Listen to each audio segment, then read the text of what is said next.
नमस्कार मित्रांनो, विन्सडम IAS academy वरती तुम्हा सर्वांचं स्वागत आहे.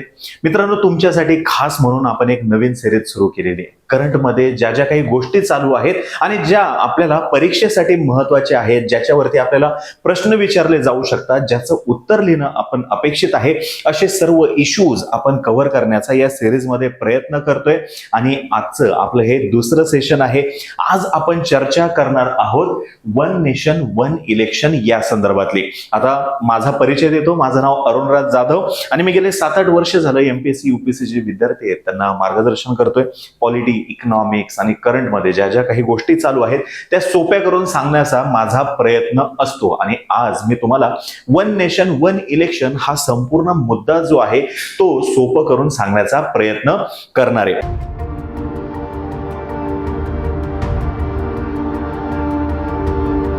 तर बघा, सध्या आपल्या इथं जोरदार चर्चा एका गोष्टीत चालू आहे. म्हणजे G20ची चर्चा तर चालू आहेच. त्याच्या अगोदर चांद्रयान चर्चेमध्ये होतं, त्याच्यानंतर आदित्य चर्चेमध्ये होतं, आता G20 चर्चेमध्ये आहे. G20 संपल्या आपल्या इथं जे संसदेचं स्पेशल सेशन बोलवलेलं आहे त्या स्पेशल सेशनची चर्चा सुरू होणार आहे. आता त्याच्याविषयी वेगवेगळे वादविवाद आहेत, पण आपण चर्चा करणार आहोत वन नेशन वन इलेक्शनची. या स्पेशल सेशन मध्ये कदाचित समान नागरी कायद्याविषयीची तरतूद केली जाऊ शकते असं म्हणलं जाते. कदाचित महिलांसाठीचं आरक्षण जे आहे याच्याविषयीची तरतूद केली जाऊ शकते असं म्हणलं जाते. यासोबतच वन नेशन वन इलेक्शन हे सुद्धा धोरण पुढे आणलं जाऊ शकतं असं म्हटलं जाते. आणि याचीच चाचपणी करण्यासाठी माजी राष्ट्रपती रामनाथ कोविंद यांच्या अध्यक्षतेखाली एक कमिटी सुद्धा नेमण्यात आलेली आहे. आता हे one nation one election exactly आहे काय? मुळामध्ये जर का आपण बघितलं, लोकसभा याचा जर का आपण विचार केला तर लोकसभेच्या निवडणुकांपुरता विचार केल्यानंतर आपल्या इथं वन नेशन वन इलेक्शनच होत असते. पण हा जो मुद्दा आहे वन नेशन वन इलेक्शनचा, हा फक्त लोकसभेपुरता मर्यादित नाहीये. तर लोकसभा आणि राज्यामधल्या ज्या विधानसभा आहेत या सगळ्यांसाठीच्या निवडणुका एकाच वेळीस घ्यायचा प्रस्ताव सरकार आणू इच्छित आहे. मग याच्याविषयी वेगवेगळी मतांतर आहेत. कसं करणार, काय करणार? आजच्या दिवशी तर आपण EVM मशीन वापरतोय. मग तितके मशीन्स आपल्याजवळ उपलब्ध आहेत किंवा नाही, नेमका किती खर्च होतो, यासोबतच नेमक्या अडचणी काय काय आहेत सध्याच्या परिस्थितीमध्ये, सध्याच्या पद्धतीला, आणि जी प्रस्तावित पद्धती आहे त्याचे फायदे काय आहेत, त्याचे तोटे काय आहेत, हे सर्वच्या सर्व आज आपण जाणून घेऊयात आपल्या या सेशनमध्ये. तर ही माहिती तर आता तुम्हाला माहिती झाली काय. प्रशासकीय खर्च तसंच सततच्या ज्या आचारसंहिता आहेत, आचारसंहिता ज्याला आपण मॉडेल कोड ऑफ कंडक्ट म्हणतो, या आचारसंहितांमुळे होतं काय तर विकास कामांमध्ये अडथळा निर्माण होतो. आणि तसा युक्तिवाद विद्यमान सरकारकडून सातत्याने केला जातोय. आणि याचमुळे विधानसभा, राज्यांमधल्या विधानसभा आणि लोकसभा या निवडणुका एकाच वेळी घेण्याचा मुद्दा मांडला जातोय. आता आपण एक स्टेटमेंट बघूया आणि त्या स्टेटमेंटला लगेच काउंटर क्वेश्चन काय असू शकतो तो सुद्धा बघूयात. आता बघा, प्रशासकीय खर्च तसंच सततच्या आचारसंहितांमुळे होतंय काय तर विकास कामांमध्ये अडथळा निर्माण होतोय. आता विकास कामं म्हणजे काय किंवा विकास कामांमध्ये अडथळा निर्माण होतो ह्याचा अर्थ आपण काय घेऊ शकतो तर अर्थ असा घेऊ शकतो की नवीन कोणतीही घोषणा जर का करायची असेल, नवीन कोणती घोषणा करायची असेल किंवा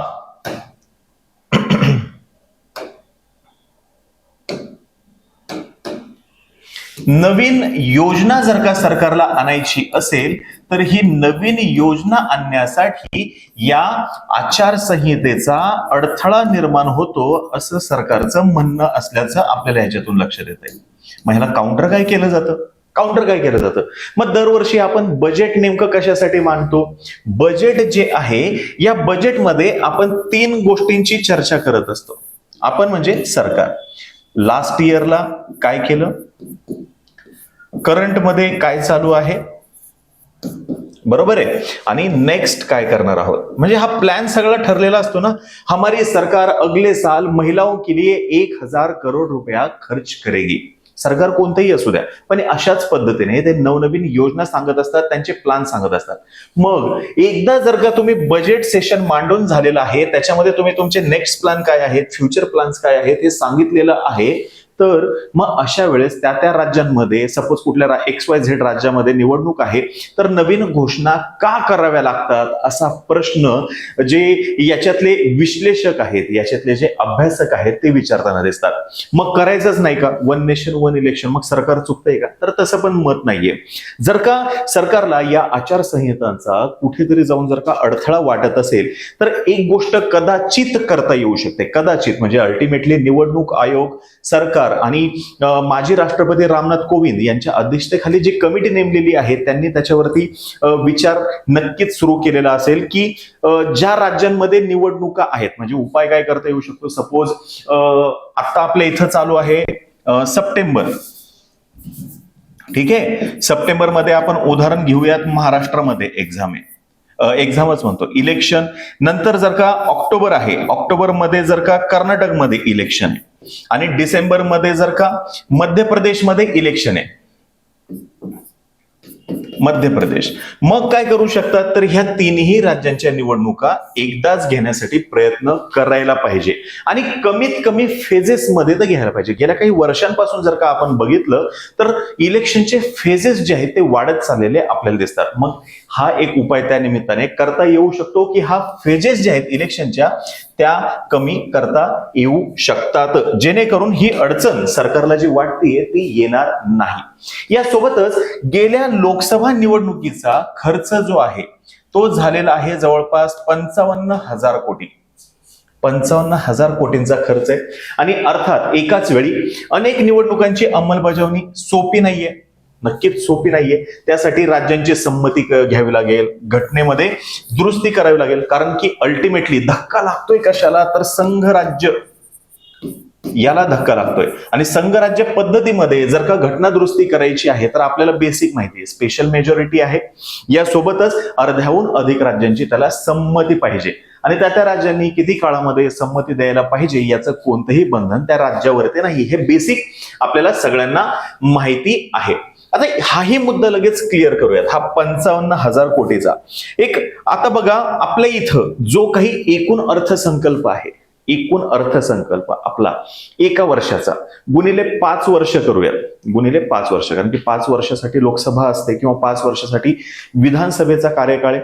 मग ह्याचा जो एकूण अर्थसंकल्पासाठीचा रकमेचा आकडा आहे त्याच्याशी तुलना करता ही रक्कम काहीच नाहीये, ही रक्कम काहीच येत नाही आणि ही रक्कम 5 वर्षातून एकदा खर्चायची, 5 वर्षातून एकदा खर्चायची आहे. आणि प्रति व्यक्ती, म्हणजे मी मागे त्या संदर्भातलं एक आर्ग्युमेंट असं वाचलं होतं की इलेक्शनसाठी प्रति व्यक्ती 50 रुपयांपेक्षा कमी खर्च येतो, ते सुद्धा 5 वर्षातून एकदा. मग जर का आपण म्हणतोय की we are mother of democracy, आपण कोण आहोत? आपण मदर ऑफ डेमोक्रेसी म्हणतोय स्वतःला. मग मदर ऑफ डेमोक्रेसी म्हणत असताना, मदर ऑफ डेमोक्रेसी म्हणत असताना डेमोक्रेसी जास्तीत जास्त कशी फ्लरिश होईल, ती जास्तीत जास्त कशी काय म्हणतात त्याला फुलेल हे बघायला पाहिजे आपण, फ्लरिश कशी होईल ते बघायला पाहिजे, ना की याचं एन्क्रोचमेंट होईल याच्यामध्ये किंवा या एकूण प्रिन्सिपल मध्ये हे बघायला पाहिजे, अशी टीका सुद्धा होताना आपल्याला दिसते. ठीक आहे. मग केंद्र सरकारकडून समिती नेमण्यात आली, मी तुम्हाला सांगितलं माजी राष्ट्रपती रामनाथ कोविंद यांची कमिटी सुद्धा नेमलेली आहे. आता बघा ही कमिटी कधी नेमलेली आहे? आता. जर का म्हणजे टीका, परत मी काय म्हणलं एक पॉइंट बघूयात, दुसरा मुद्दा लगेच टीकेचा घेऊया. टीका काय होते? जर का government is serious about one nation and one election and if they are serious about 55,000 crore rupees that they are spending on election, असं जर का असेल तर मग ही कमिटी त्यांनी खूप अगोदर नेमायला पाहिजे होती, ना की लोकसभा निवडणुकीच्या हार्डली 7-8 महिने अगोदर. 7-8 महिने सुद्धा कदाचित जास्त सांगतोय मी, त्याच्या अगोदर निवडली. त्याच्यामुळे एकूण हेतू जो आहे त्याच्याविषयी सुद्धा शंका घेतली जाते. एकाच वेळी निवडणुका घेणं शक्य आहे का हे ते पडताळून पाहणार आहे कायदे तज्ञ आणि राजकीय पक्ष यांना चर्चा करायची. आता याच्यामध्ये बेसिक मुद्दा काय आहे, जी निवडणूक घेणारी यंत्रणा आहे त्यांचं ह्याच्यातलं मत फार महत्वाचं असणार आहे, म्हणजे इलेक्शन कमिशन. कारण की अल्टिमेटली यंत्रणा त्यांनाच राबवायची आहे. इलेक्शन कमिशन यासोबतच इलेक्शन कमिशन ज्या ज्या गव्हर्नमेंट ऑथॉरिटीकडे इलेक्शन घेण्यासाठी माणसं मागून घेते, ती माणसं त्यांच्याकडे घेते, तेही फार महत्वाचे असणार आहेत. हे सर्व करत असताना एकाच वेळी निवडणुकांची संकल्पना कशी आलेली, आता लोकसभा विधानसभा एकत्रित व्हायला पाहिजेत वगैरे वगैरे, आणि सध्या जर का बघितलं तर कदाचित फायदा होऊ शकतो. आता यातलं आर्ग्युमेंट फार महत्वाचं आहे. काय, वेगवेगळ्या काळात निवडणुका जर का घेतल्या मोठ्या प्रमाणात खर्च होतो, तो वाचेल हे ते आर्ग्युमेंट आहे. मुळामध्ये आपल्या देशामध्ये 1952ला पहिली सार्वत्रिक निवडणूक झाली, हे तुम्हाला सगळ्यांना माहिती आहे. आता सगळ्यांनी पाठ केलेलं आहे पॉलिटीमध्ये. हे कधी झाली, 1952 मध्ये.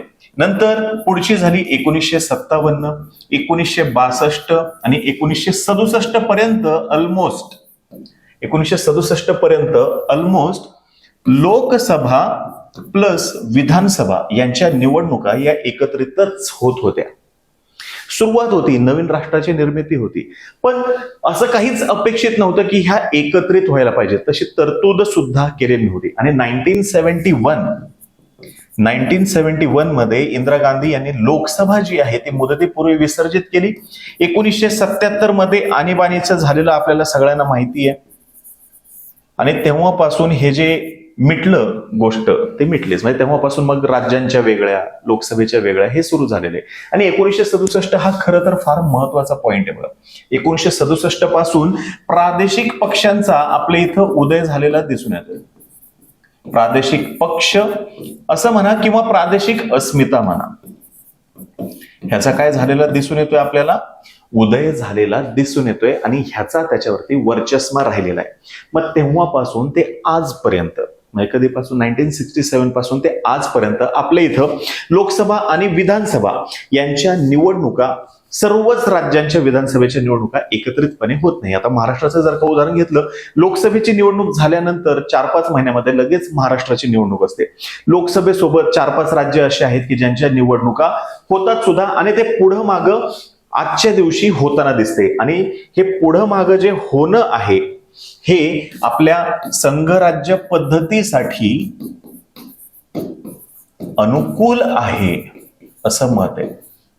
अनुकूल का, तर बघा, एका पद्धतीने शासनावरती चेक आणि बॅलन्स राहतो, हे महत्वाचं आहे. नाहीतर जर का एकदा निवडून दिलं आणि 5 वर्ष काहीच नाही, मग काय करायचं, हा फार मोठा प्रश्न आहे. जर का एखाद्या राज्यामध्ये क्लिअर कट मेजॉरिटी कुणाला नाहीये, आणि आपण म्हणतो ना हँगिंग असेंब्ली आहे, त्रिशंकू जर का परिस्थिती आहे, आणि या त्रिशंकू परिस्थितीमध्ये जर का एका पक्षाने, युतीचं सरकार आलं त्या ठिकाणी, आणि एका पक्षाने जर का पाठिंबा काढून घेतला आणि तिथे जर का आणीबाणी लावावी लागली 1 वर्षाच्या आतच, मग पुढचे 4 वर्ष काय करायचं ह्याचा सुद्धा विचार करावा लागेल. मग खर्च कसा मॅनेज करायचा, कोण करेल, काय करेल, अडचणी खूप साऱ्या असणार आहेत. अगदी मायन्यूट लेवलवरती जाऊन ह्या सगळ्या गोष्टींचा गव्हर्नमेंटला विचार करावा लागणार आहे. मग मी तुम्हाला म्हणलं तसं ह्या झालेल्या आहेत निवडणुका. 1967 पर्यंत हे अशाच पद्धतीने आपल्या इथं सुरू होतं. एकदाच निवडणुका होत होत्या. नंतरच्या काळामध्ये गोष्टी बदललेल्या आपल्याला दिसून येतात. आता बघा, त्यावेळेस आहे ना मतदार कमी होते, राज्यही थोडी होती. शक्य झालं, मतदार कमी होते, राज्यही थोडे होते. आज मोठ्या प्रमाणामध्ये लोकसंख्या वाढलेली आहे. आपल्याला आकडा पण आलेला आहे की चीनला सरपास करून आपण ऑलरेडी पुढे गेलेले आहोत. सर्वात जास्त तरुण जे आहेत ते भारतामध्ये आहेत. डेमोग्राफिक डिव्हिडंड, लोकसंख्येचा लाभांश आपल्याकडे आहे. म्हणजे काय आहे, मतदारांची संख्या मोठ्या प्रमाणामध्ये आहे. आणि या सगळ्यांसाठी एकदाच निवडणूक घेणं शक्य होईल का, हे कुठं ग्राउंड लेवलवरती शक्य होईल का, हा सगळ्यात मोठा प्रश्न आहे. विधी आयोग, लॉ कमिशन जे आहे, लॉ कमिशन यांनी 2018 मध्ये अशा निवडणुकांची शिफारस केलेली आहे. आणि हेच ते लॉ कमिशन आहे ज्याने युनिफॉर्म सिव्हिल कोड सध्या तरी शक्य नाही असंही सांगितलेलं आहे. ठीक आहे, मग आता काय होतंय काय नाही हे आपल्याला लक्षात येईलच. आव्हानं काय आहेत, विधानसभांची मुदत वेगळी आहे. राज्यांमधलं सरकार जर का कोसळलं तर काय करणार, त्रिशंकू परिस्थिती जर का निर्माण झाली तर काय, हा हे महत्वाचा गोष्ट आहे. आणि सगळ्यात महत्वाचं, प्रादेशिक पक्ष या संकल्पनेच्या विरोधात आहेत. प्रादेशिक पक्ष, संघराज्य भावना जी आहे आपली, संघराज्य बोले तो व्हॉट, संघराज्य ज्यावेळेस आपण म्हणतो तर त्याचा बेसिक काय हो, संघराज्य आपण ज्यावेळेस म्हणू तर त्याचं बेसिक येतं डिसेंट्रलायझेशन.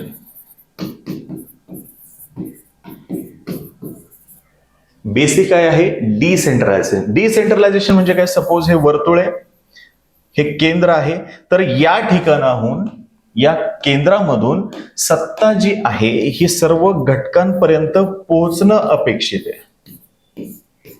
हे तुमची संघराज्य पद्धती आहे. आपण केंद्रकर्षी आहोत का, तर नाही. हे डिसेंट्रलायझेशन जे आहे हे फार महत्वाचं आहे. आणि ह्याच्यातून मी सुरुवातीला जसं म्हणलं, डेमोक्रेसी जी आहे आपली ती फ्लरिश होणार आहे. आणि म्हणून तर आपण मदर ऑफ डेमोक्रेसी हा क्लेम केव्हा करू शकतो, की कारण की आपण आपल्या इथं लोकशाहीची मूल्य जी आहे ती चांगल्या पद्धतीने पाळलेली आहेत, चांगल्या पद्धतीने रुजवलेली आहेत आणि ते शेवटच्या घटकापर्यंत त्याची फळं पोहोचवलेली आहेत, म्हणून आपण हा क्लेम करू शकतो. अंमलबजावणीमधील आव्हान काय असणार आहे, पैसा तसंच प्रचार. या बाबतीत प्रादेशिक पक्ष जे आहेत ते स्पर्धा करू शकणार आहेत का, नाही. यासोबतच मतदान यंत्र तितके आहेत का, हाही दुसरा मुद्दा आहे. कसे आपण तेवढे मतदान यंत्र उपलब्ध करून देणार, हाही मुद्दा आहे. आणि मुळामध्ये ज्यावेळेस म्हणतायत आचारसंहितेचा धोका होतो वगैरे वगैरे वगैरे, हा क्लेम कुणाचा आहे, आचारसंहितेचा इश्यू होतो, हा क्लेम कुणाचा आहे हो, हा क्लेम आहे नॅशनल पार्टीचा. आलं लक्षामध्ये, नॅशनल पार्टी म्हणजे अल्टिमेटली कोण, नॅशनल पार्टी आजच्या दिवशी आहेत कोणत्या, दोनच आहेत. एक आहे सत्तेमध्ये असलेले आणि दुसरे जे आहेत ते म्हणजे काँग्रेस वगैरे जे आहेत ते विरोधामध्ये असलेले, या दोघांचाच इश्यू आहे. ज्या लोकल पार्टीज आहेत किंवा ज्या प्रादेशिक पार्टीज आहेत, प्रादेशिक पक्ष जे आहेत, त्यांच्यासाठी आचारसंहिता वगैरे इश्यू येतच नाहीये. निवडणुकांमध्ये आचारसंहितेचा इश्यू कोण बोलतोय, विद्यमान सरकारसाठीचा तो इश्यू आहे. आणि त्याच्यावरती मी सुरुवातीला जसं म्हणलं, बजेटमध्ये एकदा गोष्टी मांडून झाल्यानंतर नेमका इश्यू आहे काय, हाच प्रश्न उपस्थित होणार आहे. म्हणजे ज्या नॅशनल पार्टीज आहेत आपल्या इथे, त्यांनाच देशभरामध्ये निवडणुका लढवायच्या, त्यांनाच वेगवेगळ्या घोषणा करायच्या. येते लक्षामध्ये, वन नेशन वन इलेक्शन.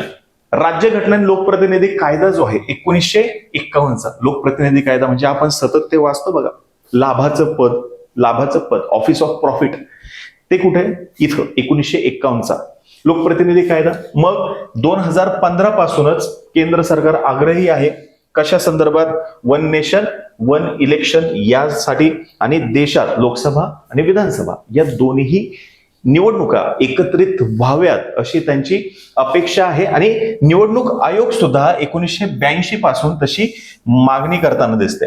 पण तेव्हा गोष्ट वेगळी होती. मगाशी जसं आपण म्हणलं, त्यावेळेसची लोकसंख्या आणि लोकांमध्ये असलेली एकूण जागृती, ह्या दोन्ही गोष्टींमध्ये फरक पडलेला आहे. या दोन्ही गोष्टींमध्ये फरक पडलेला आहे. आव्हान काय आहे, माजी मुख्य निवडणूक आयुक्त OP रावत यांचं म्हणणं काय आहे, तर जर का हे वन नेशन वन इलेक्शन करायचं आहे तर सर्वप्रथम EVM आणि व्हीव्हीपॅट मशीन खरेदी करण्यासाठी पैसा हे लागणार आहे. आणि निवडणुका घ्यायच्या जर का असतील तर 30 लाख EVM ची गरज आहे. राज्यघटना लोकप्रतिनिधी कायदा हे तर बदल करावेच लागतील, ते सरकार त्याची काळजी घेईलच, पण हे 30 लाख मशीन लागणार आहेत हे निवडणूक आयुक्तांचं म्हणणं आहे. ते इतर गोष्टींवरती बोलणार नाहीयेत. आणि भारतीय निवडणूक आयोगानं केंद्र सरकार तसंच संसदेच्या वेगवेगळ्या समित्यांपुढे काय करावं लागेल लोकसभा आणि विधानसभेच्या निवडणुका एकत्र घेण्यासाठी हे स्पष्ट केलेलं आहे. आणि त्या दृष्टीने सध्या आपल्या इथं चर्चा चालू आहे. एकूण व्यवहार्य आहे किंवा नाही, हाच महत्वाचा या ठिकाणी प्रश्न आहे. संसदेची स्थायी समिती, ज्याला आपण स्टँडिंग कमिटी म्हणतो, या स्टँडिंग कमिटीने काय सांगितलंय हे महत्वाचं आहे. काय म्हणते स्टँडिंग कमिटी, त्यांचंही तेच म्हणणं आहे. मोठ्या प्रमाणामध्ये ईव्हीएम मशीन घ्यावे लागतील, मोठ्या प्रमाणामध्ये व्हीव्हीपॅट जे आहेत ते घ्यावे लागतील आणि त्याच्यासाठी 9,284 कोटी रुपयांचा खर्च अपेक्षित आहे. आता हा प्रतिवर्षी किंवा प्रति इलेक्शन असं काही स्पष्ट झालेलं नाहीये, पण इतका खर्च अपेक्षित आहे. प्रत्येक 15 वर्षांनी ह्या मशीन्स बदलणं गरजेचं आहे. म्हणजे दर 3 निवडणुका असं आपण धरूया, दर 3 निवडणुका तर या मशीन बदलणं गरजेचं आहे. आणि या मशीनची साठवणूक करण्यासाठी सुद्धा अजून वेगळा खर्च लागेल, हे स्थायी समितीचं म्हणणं आहे.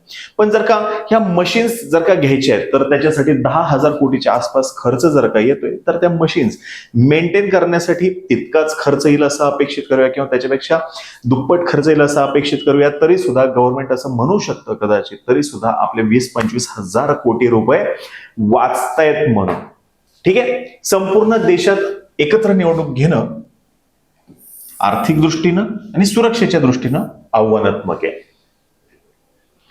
राज्याची ज्यावेळेस विधानसभा निवडणूक असते त्यावेळेस काय होतं, राज्य सरकार केंद्राला सुरक्षा यंत्रणा पुरवण्याची काय करतं, विनंती करतं आणि त्याच्यामुळे सगळ्या गोष्टी व्यवस्थित होतात. सुरक्षा यंत्रणांवरती किती ताण आहे, देशभर ऍट अ टाइम निवडणुका होतात. म्हणजे अल्टिमेटली त्या फेजेसमध्ये होतील, बट स्टील फिजिबल आहे का नाही, रियालिटीमध्ये ते फिजिबल आहे का नाही हे समजून घेणंच खरं आव्हान आहे. खर्चाची चिंता हा एक याच्यातला महत्वाचा विषय. मी सुरुवातीला जसं स्पष्ट केलं, प्रति व्यक्ती 50 रुपयांपेक्षा कमी खर्च होतो, तो सुद्धा 5 वर्षातून एकदा. मग इतकं सुद्धा करायला नको का असा प्रश्न या निमित्ताने उपस्थित होऊ शकतो. धोरण निर्मितीत अटकाव, त्याचंही उत्तर आपण सांगितलं. आचारसंहिता वगैरे याचा जर का इश्यू येत असेल तर मुळामध्ये बजेट मांडल्यानंतर नवीन घोषणा का कराव्या लागतात हा एक बेसिक प्रश्न आहे. अधेमध्ये घोषणा का करायच्या? जर का तुम्ही 1,000 कोटी रुपयांचा प्रस्ताव केलेला आहे, 2,000 कोटी रुपयांचा प्रस्ताव केलेला आहे, तर अधेमध्ये नवीन घोषणा का करायच्या? वर्षाचं नियोजन एकदाच करायचंय म्हणून तर बजेट सेशन महिनाभर आपण ठेवलेलं आहे, हा मुद्दा. आणि त्याच्या जोडीने दुसरा मुद्दा, जर का अगदीच त्याची अडचण होत असेल तर ज्या ज्या राज्यांच्या विधानसभेच्या निवडणुका आहेत त्यांना वगळून इतरांसाठी ते लागू करायला काय हरकत आहे, किंवा तिथं इम्पॅक्ट होणार नाही अशा पद्धतीने लागू करायला काय हरकत आहे. आणि जर का हे लोकप्रतिनिधी कायद्यामध्ये दुरुस्ती करायला तयार आहेत, घटना दुरुस्ती करायला तयार आहेत, त्याच्यापेक्षा सोपी गोष्ट काय आहे तर बाबा सरकार अशा घोषणा करू शकतं की ज्या सर्व जनतेसाठी महत्वाच्या आहेत. जसं आपण म्हणतो काय, सर्व जनतेसाठी महत्वाचं आहे, अशी वेळ आलेली आहे की कायदा बनवणं गरजेचं आहे, पण संसदेचं अधिवेशन सुरू नाही म्हणून आपण ऑर्डिनन्स आणतोच की, ज्याला आपण अध्यादेश म्हणतो. म्हणजे काय, पर्याय उपलब्ध आहे, पर्याय उपलब्ध आहे. इट्स ऑल अबाउट विल आणि इट्स ऑल अबाउट इंटेंट. मुद्दा येतोय कुठं कळाला, विल अँड इंटेंट. पण निश्चितपणे ताण जो आहे तो वाढू शकतो. सध्या ज्या पद्धतीने निवडणुका होतात त्याच्यामध्ये सुद्धा एकूण प्रशासकीय यंत्रणा जी आहे त्यांच्यावरती मोठ्या प्रमाणामध्ये ताण असतो. सुरक्षा यंत्रणा जी आहेत त्यांच्यावरती मोठ्या प्रमाणामध्ये ताण असतो आणि इतरही वेगवेगळ्या गोष्टी ज्या आहेत त्या घडताना आपल्याला दिसतात. सतत प्रचाराचा भार जो आहे तो कमी होईल हे म्हणतात, हे अगदी सत्य आहे. पण सतत प्रचाराचा भार कमी होईल हे पक्षांचं मत आहे, ही लोकांची अपेक्षा नाहीये, निवडणूक आयोगाचं म्हणणं नाहीये, ही पक्षांची अपेक्षा आहे. मग पक्षांच्या अपेक्षेसाठी एवढे सगळे बदल करायचे का, हाही विचार करावा लागणार आहे. अव्यवहार्य काय, मग अशी जसं सांगितलं, मुदत काही झालं तरी 5 वर्षाची ठेवावी लागत, जे की इन रियालिटी शक्य होणार नाही. काहीतरी ह्याच्यावरती सोल्युशन काढावं लागणार आहे. आणि मी जसं म्हटलं, लोकशाहीचं जे आरोग्य आहे त्याच्यावरती विपरीत परिणाम करणारं ठरेल असं म्हणताय. निवडणुका शुद्ध होणार आहेत का, निवडणुकीला उभे राहणारे जे आहेत तर ते शुद्ध होणार आहेत का, लोकाभिमुख सरकार येणार आहे का, डेमोक्रेसी एकदम बास आता आदर्श राष्ट्र बनलेले, जन्नत, लोकांचं म्हणजे HDI मध्ये भारत 1 नंबरला गेला, लोकांचं वार्षिक उत्पन्न वाढलं, पर कॅपिटा इन्कम वाढलं, असं काही होणार आहे का त्याच्यातून? नाही. केवळ आणि केवळ खर्च हा एकमेव इश्यू आहे आजच्या दिवशी तर दिसतोय तसं. म्हणजे पक्षांना प्रॉब्लेम आहे की बाबा आम्हाला सतत निवडणुका वगैरे वगैरे असं आलं लक्षामध्ये. मी म्हणलं राष्ट्रीय म्हणजे मोठ्या पक्षांचा फायदा होईल, येते. म्हणजे तामिळनाडूमध्ये सपोज AIDMK वगैरे आहे, त्यांना निवडणूक लढवायचीच नाहीये तिकडे, UP बिहार वगैरे तिकडे नाही लढवायची, त्यांना त्यांच्या पुरतच बघायचंय, ते येणार नाही, किंवा महाराष्ट्रामध्ये त्यांना यायचं नाहीये. म्हणजे हा विषय कोणासाठीचा आहे, तर विषय हा राष्ट्रीय पक्षांसाठीचा आहे. मग वन नेशन वन इलेक्शन सरकारचं धोरण बरोबर आहे की चूक आहे हे येणाऱ्या काळामध्ये समजेलच. त्याच्याविषयी संसदेमध्ये चर्चा होईल. माजी राष्ट्रपती कोविंद सर जे आहेत यांच्या अध्यक्षतेखालची समिती त्या संदर्भात निर्णय घेईल. राजकीय पक्ष त्याच्याविषयी चर्चा करतील. स्थायी समितीमध्ये सुद्धा या विषयावरती निश्चितपणे चर्चा होणं अपेक्षित आहे. आणि जे कोणी राजकीय विश्लेषक आहेत किंवा आपल्या घटनेचे अभ्यासक आहेत ते सुद्धा वेळोवेळी या एकूण प्रश्नावरती चर्चा करत राहतील आणि हा विषय मांडत राहतील, हे नक्की आहे. पण आपण काय बघायचं आता, आपल्यासाठी प्रश्न काय,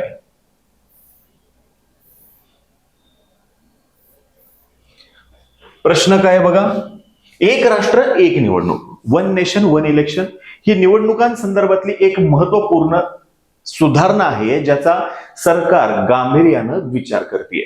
आता हे स्टेटमेंट दिलंय, इथपर्यंत फुल स्टॉप आहे. आता या संकल्पनेशी संबंधित फायदे आणि आव्हानं, तोटे नाही लिहिलेले, आव्हानं याचं विश्लेषण करा, याचं विश्लेषण करा. सोपा प्रश्न आहे, उत्तर लिहिण्याचा प्रयत्न करा. इंट्रोमध्ये काय लिहाल, वन नेशन वन इलेक्शन विषयी लिहाल, हे स्टेटमेंट जे आहेत त्याच्याविषयी लिहिण्याचा प्रयत्न कराल. बॉडी जी आहे त्याच्यामध्ये काय लिहाल, गव्हर्नमेंटचे एक्झॅक्ट धोरण काय आहे, अपेक्षा काय आहेत, आणि मग सोबत फायदे सुद्धा लिहा. आणि शेवट करताना आव्हाने घ्या, मग आव्हाने लिहा. ठीक आहे. आणि एंड करा. एंड करताना तुम्ही तुमच्या पद्धतीने करण्याचा प्रयत्न करा आणि तो आपल्या टेलिग्राम चॅनलला पाठवा. कोणत्या, विन्स्डम IS टेलिग्राम चॅनलला पाठवा. किंवा हा व्हिडिओ बघितल्यानंतर याच्याविषयी जर का तुम्हाला काही वाटतंय की सर मला सुचत नाहीये किंवा सर मला ही अशी अडचण वाटतेय, तर कमेंट बॉक्समध्ये सुद्धा तुम्ही सांगायला काही हरकत नाही. कमेंट बॉक्समध्ये जरी तुम्ही लिहित असेल तरी सुद्धा त्याला रिप्लाय देण्याचा निश्चितपणे आम्ही प्रयत्न करणार आहोत. तर हे उत्तर लिहा, 150-200 शब्द अशी काही मर्यादा नाही, जितकं लिहावं वाटतंय तितकं लिहा, पण लिहा. कारण की आपली परीक्षा उत्तरं लिहायची, उत्तरांचा विचार करण्याची नाही. विचार केलेला मनात राहणार आहे. जर का लिहिलं कागदावर येणार आहे, कागदावर लिहिलं ते आमच्यापर्यंत येणार आहे, आमच्यापर्यंत आलं तर त्याचं इव्हॅल्युएशन होणार आहे. इव्हॅल्युएशन झालं तर उत्तरामध्ये सुधारणा होणार आहे. उत्तरामध्ये सुधारणा झाली तर मार्क मिळणार आहे. मार्क मिळाली तर तुमचं स्वप्न पूर्ण होणार आहे. कोणतं, IS बनण्याचं. ठीक आहे. धन्यवाद. काळजी घ्या. आणि व्हिडिओ जर का आवडलेला असेल, ही माहिती जर का आवडली असेल, मित्रांना, मैत्रिणींना, सगळ्यांना शेअर करायला तेवढं विसरू नका. आणि चॅनल सबस्क्राईब करायचं हे निश्चित. धन्यवाद.